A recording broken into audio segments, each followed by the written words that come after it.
Great, so this is like the word of the night, right? Entrepreneurship. I want you guys to know, though, we've all been saying it wrong all day long.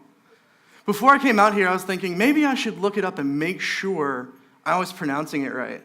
So I went on YouTube and found this cool little video. Eeny teeny peeny shrimp. Eeny, a teeny peeny shrimp. Right? But no, really, this is a big word. And for me, it used to be a really scary word, right? It's kind of French, maybe? I don't know. But not only was it big and scary to me, but I used to think, the connotation of it's really heavy too. When I think about being an entrepreneur, I thought about names like Steve Jobs, Henry Ford, Walt Disney, right? These are big names. I remember telling myself, man, if you're ever going to do this, those are big shoes to fill, right? This guy, he's one of my favorite entrepreneurs. I'm a huge fan. Some of you guys may know him. His name is Bree Pettis. You might know him from MakerBot Industries. It's a company he started that brought out affordable desktop 3D printing to the market. Fantastic, right? I knew him before that, though. I knew him when he was doing a YouTube series, Weekend Projects with Make Magazine, I think is what it was called. And he was teaching people how to do things like take microcontrollers and make GPSs from scratch, or how to wire up an LED in a cube to a microcontroller so you can line up each LED by itself. I was super inspired. This is back when I was in high school. I was so inspired, in fact, he's the reason I went to college to be an electrical engineer, right? So that's a good place to start the story. It's 2009. I'm 19 years old. My plan is go to college, graduate, get that job as an electrical engineer, working at some desk, measuring loads of components on a circuit, or maybe etching out circuits for this company. My path is set, right? Cool thing about entrepreneurism. I talked to a buddy about it, and I said, man, this is so scary. He was like, no, it's not scary. Don't think about it like that. Think about what it means. Think about the curiosity, the questions. He called it the entrepreneur spirit. And he said, people with the entrepreneur spirit are the kind of people who solve problems in the shower, right? Maybe you solved world hunger in the shower and forgot about it like 10 minutes later. You know what I'm talking about? Or you're driving down the road and you're like, oh, this is how to fix the energy crisis, and you forget it later. See, the entrepreneur spirit pops up whenever it wants. And so I'm driving to school one morning, and I see a mobile home park. And this mobile home park for the next few days was a sort of muse for me. Questions were popping up left and right. Questions like, what if mobile homes were the only option we had? What if mobile home companies built them with the best materials they could? What if they didn't have such a bad rep?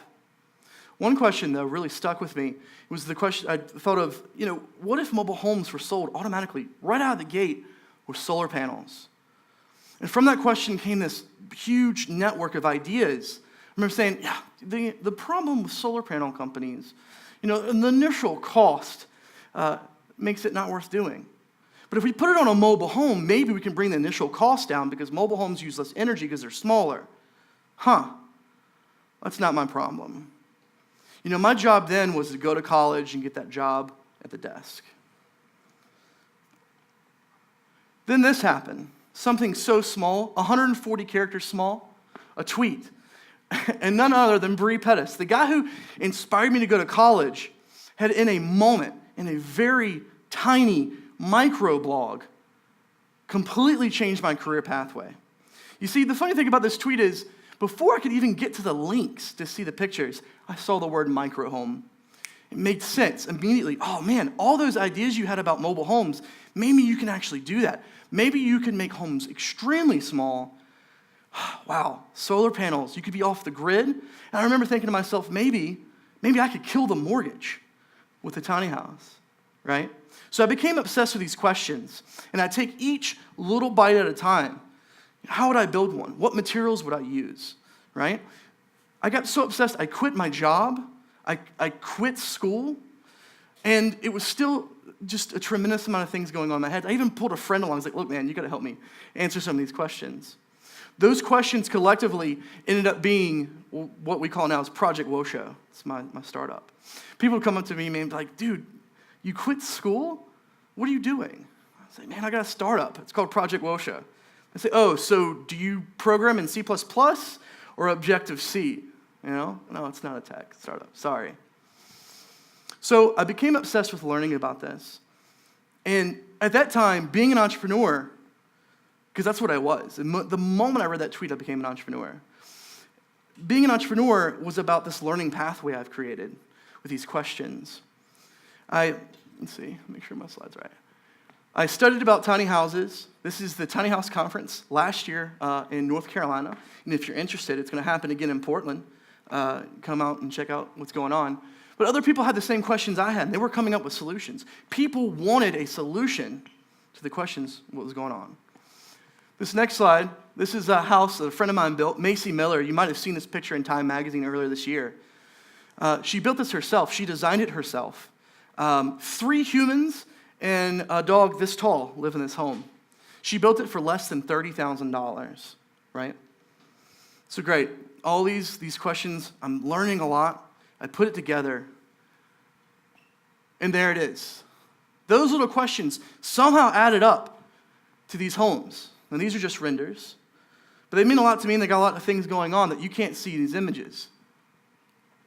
See, great, it's got everything you need. It's got a desk, a living space, a kitchen, but what you don't see is I got rid of studs. I got rid of the traditional building method and found something new. The lights in this home are all 12-volt DC. You don't see that anywhere else. Matter of fact, you can't see this, but the sink has a foot pedal, so when you wash dishes, you can cut off the water in between each dish. Little tiny pieces, right? I think there's more. There's the loft. There's actually storage in the floor. You pull the panels up. Little pieces, right? So when I talk to people about this and I show them that, they say, Zach, man, that's so big. That's huge. If I want to do that, what would I do? Those are really big shoes to fill. And I want to remind you, go back to the beginning, how small this was. It was just a tweet. It was just a question that led to an answer, to another question, built up. So I'm hoping some of you out here are thinking about being an entrepreneur, and it looks huge to you. And I'm hoping at this moment you realize maybe you can start much smaller. Thanks, guys.